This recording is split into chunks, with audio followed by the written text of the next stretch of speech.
ክቡር ዶክተር ደሳለኝ ሰፋ ያለ የጥያቄ መቅድም ካነበቡልን በኋላ አንድ ጥያቄ ጠይቀዋል። ለዚያ ጥያቄያቸውም ራሳቸው ምላሽ ሰጥተዋል። ጠይቀው ስለመለሱ እንዲሁ ማለፍ ይቻላል።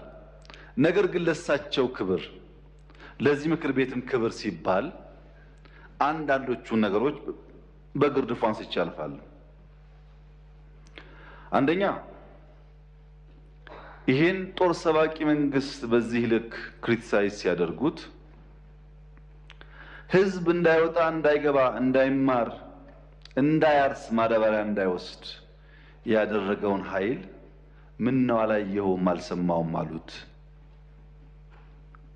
በህዝብ መሰብሰቢያ በእርሶ ከተማ ቦምብ ንጹሃን ሰዎች የሚንቀሳቀሱበት ቦታ ላይ የሚያፈነዳን ኃይል ምን ነው ዝም አሉት? ሽማግሌ ላስታርቅ ብሎ ሲሄድ ቄሶች፣ አሮጊቶች በንብርክክ የሚያስኬደውን ከኢትዮጵያ ባህል ውጭ የሚገለውን ኃይል ምን ነው አላቅህም አሉት። ከሁሉ ደግሞ የገረመኝ በእርሶና በእርሶ ፓርቲ ግንባር ቀደም ተዋናይነት የነበረውን የትግራይ ውጊያ ምን ነው የትግራይ ውጊያ ያሉት? አዝማች አልነበሩ እንደ እርሶ? እነዚህ ሳቢዎች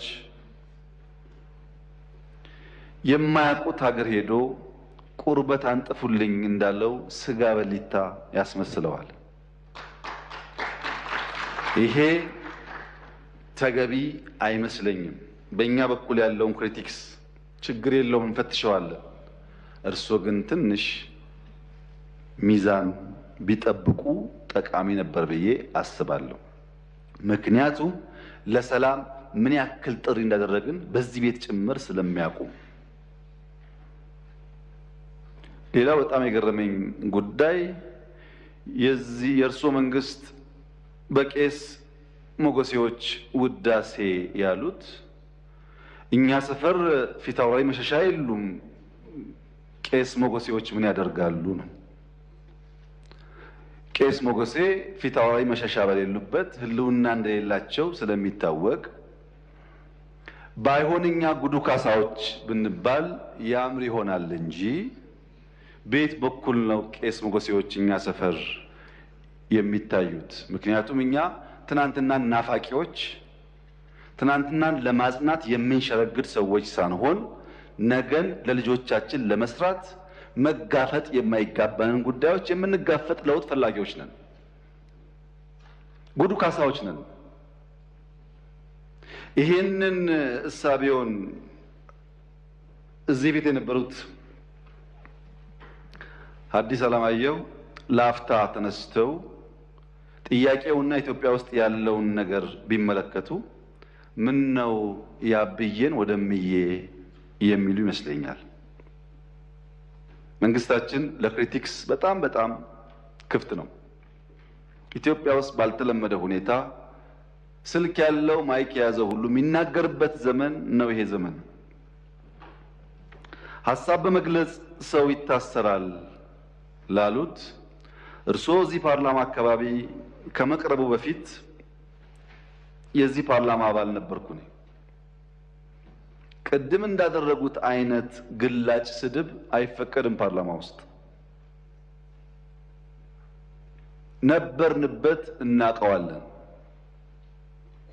ሰው በንግግሩ የሚታሰር ከሆነ ጦረኛ፣ ግጭት ጨማቂ፣ ጆሮ የሌለው ከሚል በላይ ስድብ ምን አለ? እዚህ ፊት ለፊታችን ሆነው እየተሳደቡ እንኳን ካልታሰሩ ሰው በንግግሩ ብቻ አይታሰርም ማለት ነው። ጦረኛ፣ ግጭት ጨማቂ፣ ጆሮ አልቦች ካሉ በኋላ ልክ እናስገባችኋለን በትጥቅ በ2 ሳምንት 4 ኪሎ እንገባለን ቢጨምሩበት ግን እርሶም አይቀርሉት ነበር። በመሳደብ አይደለም። ከዚያ አልፎ በኃይል የተመረጠን መንግስት መናድ ሲጨመርበት ነው ጸብ የሚመጣው። ዩቲዩብ ላይ የተናገረ ሁሉ ጋዜጠኛ ሆኖ ጋዜጠኞች ታሰሩ ያሉት እንደዚህ ዘመን መቼም የኢትዮጵያ ሕዝብ ይታዘባል። ከፓርላማም ውጭ ሰው እንዳሻው የሚናገርበት ዘመን፣ ሁሉ ጉዳይ ፖለቲካ የሆነበት ዘመን ያለ አይመስለኝም። ይሄ ሲባል ይሄ መንግስት ሆሊ ነው፣ ምንም አይነት እንከን የለውም፣ ስራው ሁሉ የተቀደሰ ብዬ ልመጻደቅ አልፈልግም። እርስዎ ካቀረባቸው ሀሳቦች ውስጥ መፈተሽ ያለባቸው ጉዳዮች ይኖራሉ፣ መታረም ያለባቸው ጉዳዮች ይኖራሉ። በእስርም በክስ ሂደትም በሌላም ጉዳይ መንግስት ሁልጊዜ ራሱን ክፍት አድርጎ መፈተሽ አለበት። እንከን የለኝም የሚል መንግስት አያድግም።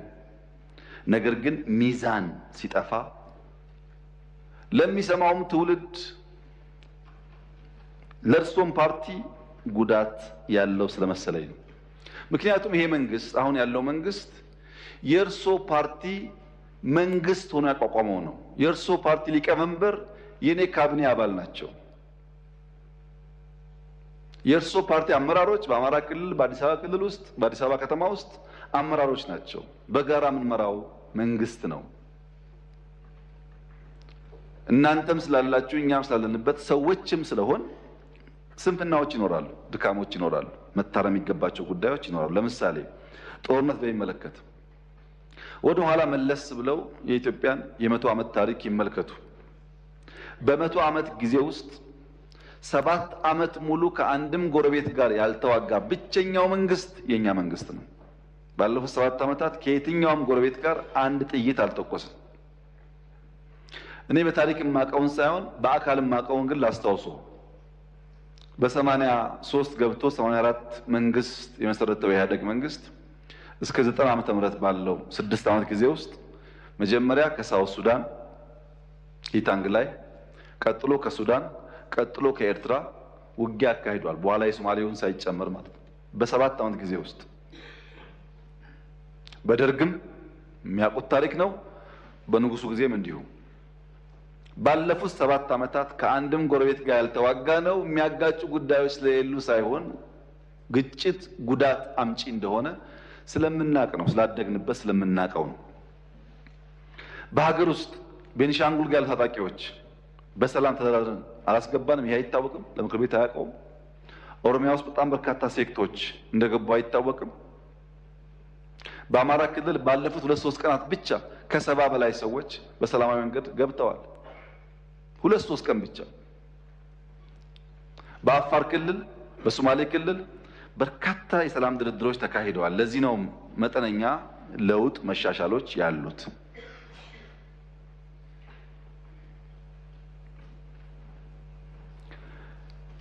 ስለታሰሩ እስረኞች ያነሱት ይህ ፓርላማ እነዚህን እስረኞች ስንቴ ጎበኛቸው? ሄዳችሁ አላያችሁም? አልጎበኛችሁም? በሚዲያ ይቻል ውስጥ ጎበኙ። ድሮ እንኳን ፓርላማ በእንደዚህ አይነት ጉዳይ የታሰሩ ሰዎች መጎብኘት ይቅርና ታሳሪዎቹ ራሳቸው ከእስር ሲፈቱ የት ቦታ እንደታሰሩ አያውቁም። ተሸፍነው ገብተው ተሸፍነው ይወጣሉ። ይሄማ ተቀይሯል፣ ተሻሽሏል፣ ለውጥ አለ። የሚቀር ነገር አለ? አዎ አለ። ጀማሪዎች ስለሆን ማረም አለብን፣ ግን ለውድድር የሚቀርብ አይደለም። ብልጽግና በየትኛው መመዘኛ ከኢህአዴግ ጋር አይወዳደርም። በአደረጃጀቱ፣ በእሳቤው፣ በተግባሩ፣ በሚመራበት መርህ ለውድድር የሚቀርብ አይደለም። ይሄን ለእናንተ መንገር ለቀባሪ ማርዳት ያህል ስለሆነ አልፈልገውም። እኛ ተመርጠን ሳለ ሙሉ በሙሉ ብቻችንን መንግስት መሆን ስንችል በህግም በሞራል የለም ለሰላማችን ሲባል ከሚፎካከሩ ኃይሎች ጋር በጋራ መንግስት እንፍጠር ያልነው ሰላም ፍለጋ ነው። ሰላም ፍለጋ ነው። የታጠቀ ኃይሉ በነፃ ይግባ ሳይጠየቅ ይግባ ብለን ያወጅነው ሰላም ፍለጋ ነው። በየመድረኩ ሰላም ሰላም ሰላም የምንለውም የሰላም ፋይዳ ስለሚገባ ነው። ኢንክሉሲቭ ናሽናል ዲያሎግ ኢትዮጵያ ውስጥ ሲለመን የከረመ አጀንዳ ነው። ጠቃሚ ነው። በሺህ የሚቆጠር ሰው ያለውን ማንኛውም ሀሳብ በነጻነት እያነሳበት ያለ አውድ ነው። ይሄ መጠናከር አለበት፣ ጠቃሚ ነው። በአንድ በኩል ችግር አለ፣ ህገ መንግስቱ ይቀደድ ይባላል። የለም እኛ አንቀድም፣ ህዝብ አወያይተን አማክረን ሁሉም ሳይኖሮት ነው የሚቀየረው ደግሞ ሲባል ፕሮሰሱን አንፈልግም ይባላል። አብሮ አይሄድም። ለምሳሌ ከፍትህ ስራ ጋር ተያይዞ የተነሳው በአንድ በኩል ክስ አቅርባችሁ ክሱ ተጓተተ ይባላል። የኛ ስራ ወንጀለኛ ላልነው ሰው ክስ ማቅረብ ነው። መልሰን ፍርድ የምናስፈርድ ከሆነ የሚታሰበው የቼክ ኤንድ ባላንስ ጉዳይ ጠፋ ማለት ነው።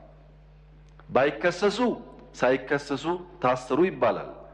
ታስረው ከተከሰሱ ግን መንግስት ሚናውን እየተወጣ እንዳለ ቢወሰድ ጥሩ ይመስለኛል። ይሄ ሆኖ ነጻነት ለማስተዳደር ችግር አለ። ዲሞክራሲን፣ ነጻነትን፣ ህግን በቅጡ ልምምድ ስላልነበረ አሁን እንቸገራለን። ለዚያም መንግስት መታገስ ይኖርበታል። በብዙ ባለፈው ፓርላማ ላይ ድርድር እያካሄድን ነው ከተቃዋሚዎች ጋር ብያችሁ ነበር። ከኦነጎችም አማራ ክልል አካባቢ ካሉ የሚንቀሳቀሱ ኃይሎችም ድርድሮች ነበሩ። በነገራችን ላይ በአማራም በኦሮሚያም በየትኛውም ጎጥ ያለ የጎበዝ አለቃ በየትኛውም ጎጥ ያለ በግራም በቀኝ ይደራደራል። እኔ አይደለሁም እሱ ነው ይላል እንጂ ሲወጣ ይደራደራል፣ ሽማግሌ ይልካል። ልክ እኔ ካልኩ በኋላ ግን የሚደራደረው ኤክስ ነው፣ መደራደር ተገቢ አይደለም ብሎ የሚዘምተው ደግሞ ራሱ የሚደራደረው አካል ነው።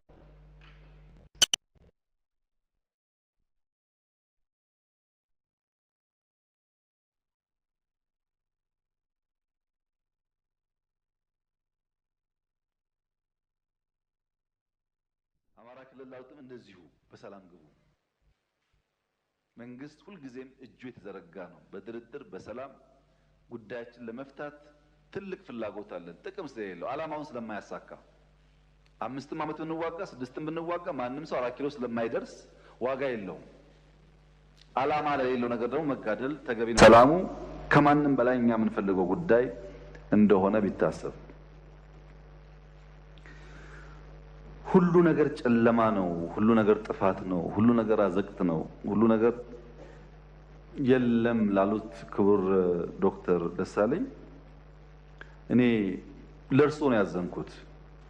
ምክንያቱም በዚህ ሁሉ ጨለምተኝነት፣ በዚህ ሁሉ ፔሲሚዝም ድንገት እድል ቢቀናውት ለኢትዮጵያ ሕዝብ ምንድነው የሚሰጡት? እርሶ በጨለማ ተውተው ከጨለማ ብርሃን ያወጣ፣ ከጭንቀት ብርሃን ያወጣ፣ ተስፋ እንዴት አይሰንቁም?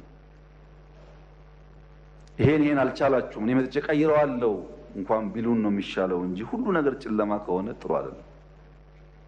ፖለቲካ የሚፈለገው በጨለማ ውስጥ በችግር ውስጥ ተስፋን ማሳየት ነው፣ ለውጥን ማሳየት ነው፣ ወደዚያ ሰውን መምራት ነው፣ መጨበጥ ነው እንጂ ችግር ብቻ መናገር አይደለምና የምንውልበት የምንሰማው የምንነጋገርበት ጉዳይ በገደል ማሚቱ ተመልሶ እያስተጋባብን እሱ ነገር እየኖርነው እንዳይሆን ጥንቃቄ ቢደረግ መልካም ነው ለማለት ነው። እርሶ ምላሽ እንደማይፈልጉ ቢናገሩም ለተከበረው ምክር ቤት ክብር ሲባል አንዳንዱ ጉዳይ ቢታይ ብዬ ነው።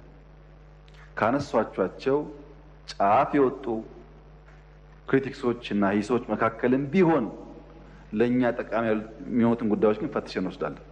ማደግ ስለምንፈልግ መለወጥ ስለምንፈልግ ከማንም ወገን የሚነሳ ክሪቲክስ በግርድፉ መጣል አንፈልግም። ሚዛናዊነት ግን ከርሶ እና ከመሰሎቹ እንጠብቃለን ለማለት ነው።